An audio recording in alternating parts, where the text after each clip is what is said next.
Hey gamers, welcome back. So I actually wrote a little bit of an essay that is basically in response to somebody saying that if the government gives out money equally, no one would have the motivation to succeed or even work hard, since being a McDonald's cashier and being Elon Musk would have the same benefits. Now, my response to that was, it is valid to argue that the sole motivator for people in our society is money. It pays for homes, furniture, experiences, and luxury. But no amount of hard work is going to change that. Your parents' income alone can determine how much money you're going to make in the future. I'm upset it's that way, and I can spare you the details of that article that I listed in the essay I wrote by just telling you your fate and many others are already determined. The gap between the wealthy and the poor is growing and is only reaffirmed by the data. If I know my hard work in school or college isn't going to get me the same benefits or growth as someone who was born in the 90th percentile of family incomes, why do it?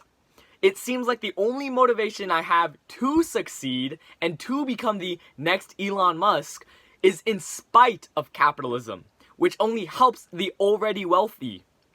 Additionally, I hope we can be on the same page. Being a McDonald's cashier is a job. A job is how we survive. It's possible to say that being a McDonald's cashier is a beginner's job, and it's also possible to add on that mostly teenagers are the ones working at McDonald's. And these teenagers are dependent on their parents. So why would they need to be paid a livable wage? So this can lead to that assumption. Why should the minimum wage be livable? Since it's only for teenagers dependent on their parents. But what about people who exist that are dependent on minimum wage jobs, not just exclusive to McDonald's? Do we abandon them?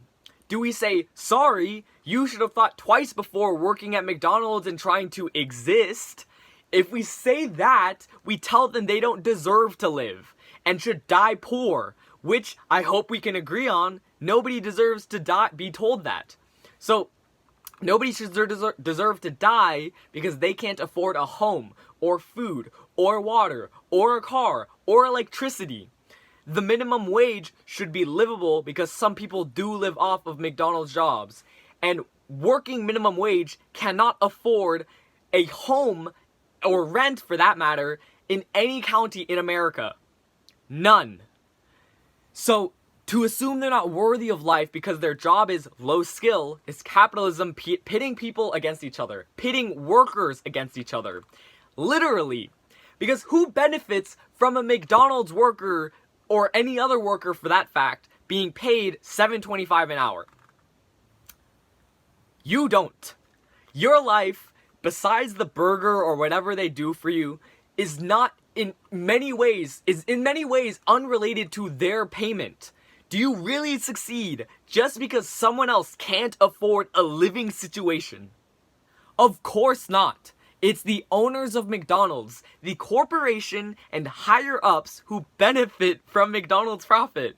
If they can lower the wages as much as possible and keep it as low as possible, they will, because lower wages means more profit. That is how capitalism works.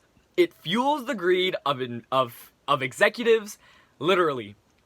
Because if the minimum wage had kept pace with executive level pay increases, it would have been $23 per hour in 2018. Do we really think that a McDonald's worker is worth 1/3 as less as an executive? McDonald's workers who have to deal with verbal abuse, people harassing them, having to make hundreds of meals for hundreds of customers in minutes. At that. Because executives do not work 3 times as hard as a McDonald's worker. An executive can be replaced, and a single executive can be gone, and whatnot, while a worker, if you took away all the workers inside of a corporation, the corporation could not exist. A corporation can exist without its executives, but can't without its workers. So why aren't we keeping them being paid as much as executives? They're the ones generating the profit. They're the ones generating the wealth. They're the ones keeping a business going, a company going, a corporation going. It doesn't make sense.